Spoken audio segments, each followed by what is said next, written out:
दोस्तों, आज हम आपको एक लड़के के बारे में बताएंगे जो कब्रिस्तान की तरफ से गोश्त लेकर गुजर रहा था। तभी उसके साथ कुछ ऐसा हो गया जिसे सुनकर आप हैरान रह जाएंगे। वीडियो में आगे बढ़ने से पहले अगर आपने इस वीडियो को लाइक नहीं किया तो इसे लाइक करें और हमारे चैनल को अभी सब्सक्राइब कर लें और हाँ, बेल आइकन पर क्लिक करना ना भूलें। तो आइए शुरू करते हैं। दोस्तों, ये वाकया जिन भाई के साथ पेश आया उनका नाम असद है। असद भाई बताते हैं कि आज से तकरीबन 10 साल पहले की बात है, जब मैं 18 साल का था और गर्मियों की छुट्टियों में मेरी फूफी हमारे घर आ रही थी। मेरी अम्मी को जैसे ही उनके आने के बारे में पता चला तो मुझसे कहा कि जल्दी से अपने अब्बू के पास दुकान पर जाओ और कहो कि फल और गोश्त वगैरह ले दें। अम्मी ने मुझे ये भी कहा था कि तुम कब्रिस्तान वाले रास्ते से जल्दी पहुंच जाओगे और हाँ, वापसी पर शाम होने लगे तो कब्रिस्तान वाले रास्ते से मत आना। मैंने कहा, अम्मी आप आखिर शाम होने पर कब्रिस्तान वाले रास्ते से हमेशा क्यों रोकती हैं? तो अम्मी कहने लगी, अरे बेटा, आसेब वगैरह होते हैं बस इसलिए। खैर, मैं अब्बू के पास दुकान पर जा रहा था तो कब्रिस्तान में जरा देर ये देखने के लिए रुक गया कि आखिर आसेब क्या होते हैं, जिनके डर से अम्मी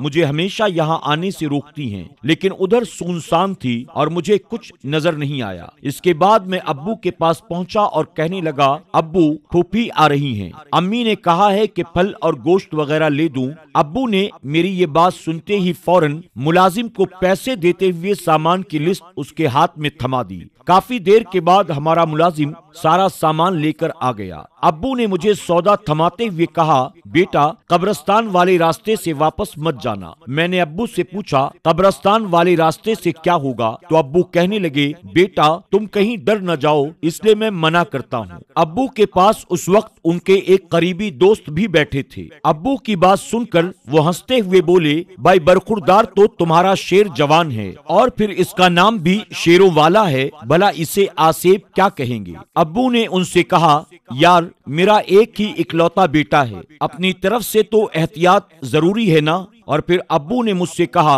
असद बेटा जल्दी घर पहुंचो। इसके बाद मैं घर की तरफ चल दिया। जब मैं दुकान से चला तो दिल में ख्याल आया कि आज क्यों ना उस चीज का दीदार कर लिया जाए जिसकी वजह से अम्मी मुझे कब्रिस्तान वाले रास्ते से आने से मना करती हैं। बस फिर क्या था, मैं कब्रिस्तान की तरफ चल पड़ा। कब्रिस्तान वाले रास्ते से घर पहुंचने में 7 से 8 मिनट लगते थे, जबकि दूसरे रास्ते से 20 मिनट लगते थे। जब मैं कब्रिस्तान वाले रास्ते पर पहुंचा तो एक बार फिर आसेब वगैरह का जायजा लेने के लिए कब्रिस्तान के करीब जाकर खड़ा हो गया और इधर उधर गौर से देखा। हर तरफ सन्नाटा छाया था। मैं जोर से हंसा और घर की तरफ चलने लगा। अभी मैं चलने ही वाला था कि मेरे दिल में ख्याल आया, एक बार फिर से देख लिया जाए, क्या पता इस बार आसेब वगैरह नजर ही आ जाए। मैंने फिर पीछे पलट कर देखा, मगर पहले की तरह हर तरफ सन्नाटा छाया था। मेरे अलावा वहाँ और कोई भी नहीं था। मैं दिल ही दिल में बड़ा खुश हो रहा था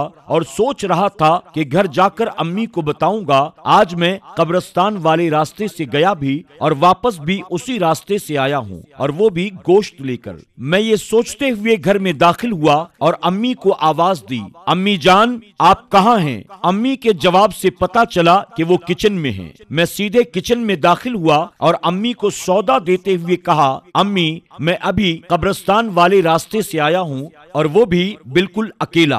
आपने तो मुझे हमेशा ही बुद्धू बनाया है कि जिन, भूत और आसेब होते हैं। ये सुनकर अम्मी ने मेरी बात को काटते हुए कहा, बाकी बातें फिर सुनाना, पहले गोश्त लेकर आओ, वो तो तुम भूल ही गए। मैंने अम्मी से कहा, अम्मी गोश्त तो थैली में मौजूद है। फिर मैं थैली को चेक करने लगा। इसी दौरान मेरा जिस्म कांपना शुरू हो गया। मुझे शदीद पसीना आने लगा। ऐसा महसूस होने लगा जैसे मुझे बुखार हो रहा है। और फिर मैं सहन में पड़ी चारपाई पर गिर पड़ा और फिर जब मेरी आंख खुली तो मैंने खुद को किसी बाबा जी के आस्थाने पर पाया। मेरा सर अम्मी और पांव अब्बू की गोद में थे। फूफी के हाथ में तस्बीह थी और उनके बच्चे मेरे आस पास खड़े थे। मैं ये सूरत हाल देखकर बहुत ही परेशान हुआ और अम्मी से मैंने पूछा, अम्मी मुझे क्या हुआ है? अभी मैं अम्मी से बात ही कर रहा था कि कमरे में अब्बू के दोस्त दाखिल हुए और सबको सलाम करते हुए अब्बू से कहने लगे, भाई اب اسد کا کیا حال ہے؟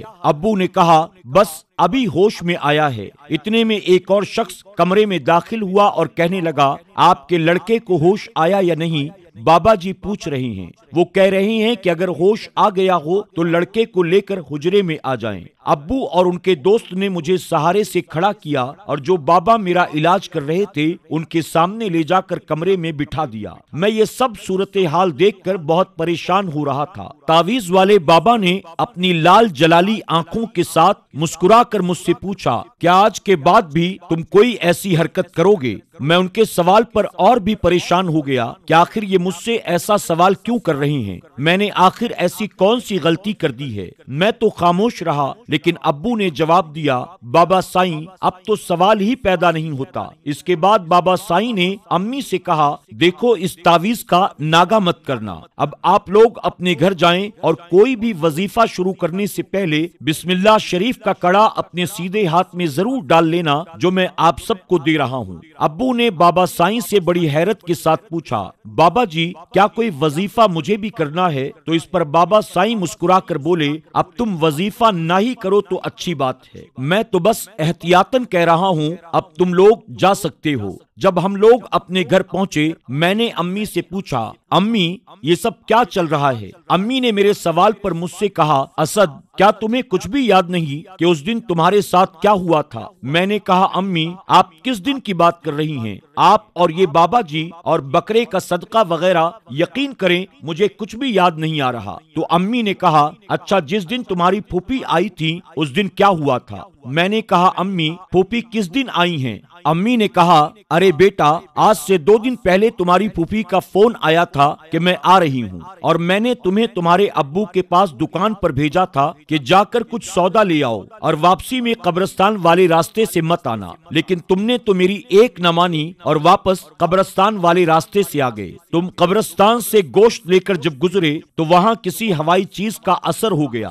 اور اسی وجہ سے تم ڈر گئے تھے۔ میں نے کہا امی آپ یقین کریں مجھے کچھ بھی یاد نہیں ہے۔ تو پھوپھی نے میری بات کو کاٹ کر کہا اسد تمہیں کچھ بھی یاد کرنے کی ضرورت نہیں ہے۔ پھر انہوں نے اپنے آپ کو کوسنا شروع کر دیا کہ ہائے میرے بچے کو میری وجہ سے کیا ہو گیا، کاش میں نہ آتی تو کتنا اچھا ہوتا۔ اس پر امی بولی باجی آپ کی کیا غلطی ہے اس میں، بس اللہ کا لاکھ لاکھ شکر ہے میرے بیٹے کی جان بچ گئی۔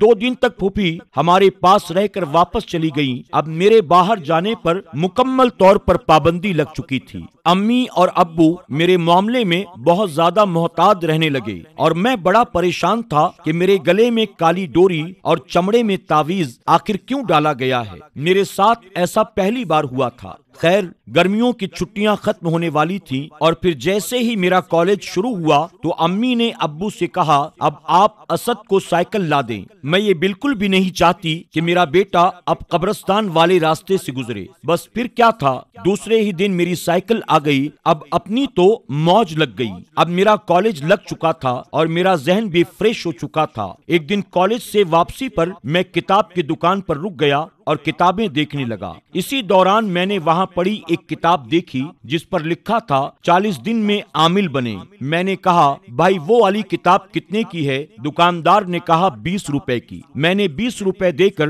عامل بننے والی کتاب بیگ میں ڈالی اور گھر کی طرف چل پڑا۔ گھر جا کر میں نے اپنے کمرے میں چھپ کر اس کتاب کو پڑھنا شروع کر دیا۔ اس میں لکھا تھا 40 دن میں جن، بھوت اور آسیب کو قابو کریں۔ اب میرے دل میں بدلے کی آگ جل رہی تھی کہ جس آسیب کی وجہ سے میری گرمیوں کی چھٹیاں خراب ہوئیں میں اس کو ضرور قابو میں کر کے رہوں گا۔ بس پھر کیا تھا، میں نے عمل شروع کر دیا۔ ہر رات امی ابو کے سو جانے کے بعد تقریباً رات کو 1 بجے کے قریب عمل شروع کر دیتا۔ ابھی مجھے 10 دن ہی ہوئے تھے کہ عمل کے دوران میں نے بہت گرمی محسوس کی۔ میرا دل چاہ رہا تھا کہ میں فوراً کمرے سے باہر چلا جاؤں، لیکن کتاب میں صاف صاف لکھا تھا عمل کے دوران اپنی جگہ بالکل بھی نہیں بدلنی ہے۔ جب مجھے بہت زیادہ گرمی لگنے لگی تو میرے کمرے میں امی داخل ہوئیں اور مجھ سے کہنے لگیں اسد بیٹا اتنی گرمی میں کیوں بیٹھے ہو، چلو آؤ باہر آ جاؤ۔ میں نے کہا امی मैं ये तस्बीह खत्म करके आऊंगा।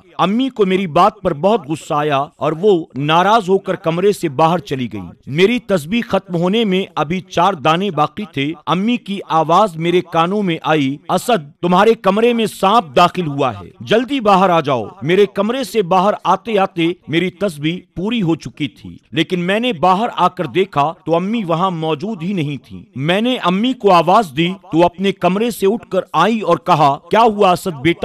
मैंने कहा, अम्मी आप सो रही थी। अम्मी ने कहा, हाँ मैं तो सो रही थी, सब खैरियत तो है। मैंने कहा, क्या आप मेरे कमरे में नहीं आई थी? अम्मी ने कहा, असद क्या तुम डर गए हो? उनकी आवाज में हैरत के साथ परेशानी भी थी। फिर मुझे नहीं मालूम कि मेरे साथ क्या हुआ। जब मेरी आंख खुली तो मैंने खुद को दोबारा बाबा साईं के आस्ताने पर पाया। मेरा सर अम्मी और पांव अब्बू की गोद में थे और बाबा साईं कह रहे थे, ये तावीज किसी वजनी चीज के नीचे रखना। अगर घर में हाथ वाली आटा चक्की है तो ज्यादा बेहतर है कि उसके नीचे रख देना। अब्बू ने बाबा साईं से पूछा, बाबा जी अब वो चीज दोबारा तो हमला नहीं करेगी? बाबा जी ने जवाब दिया, बिल्कुल भी नहीं। फिर वो मुस्कुराते हुए अब्बू से बोले, मुझे पता था तुम्हारा लड़का जरूर कोई हरकत करेगा। अगर तुम्हारे लड़के ने बिस्मिल्लाह का कड़ा ना पहना होता तो या तो ये पागल हो जाता या फिर तुम लोगों का कोई और बहुत बड़ा नुकसान हो चुका होता। इसके बाद बाबा जी से इजाजत लेकर हम वहाँ से आने लगे।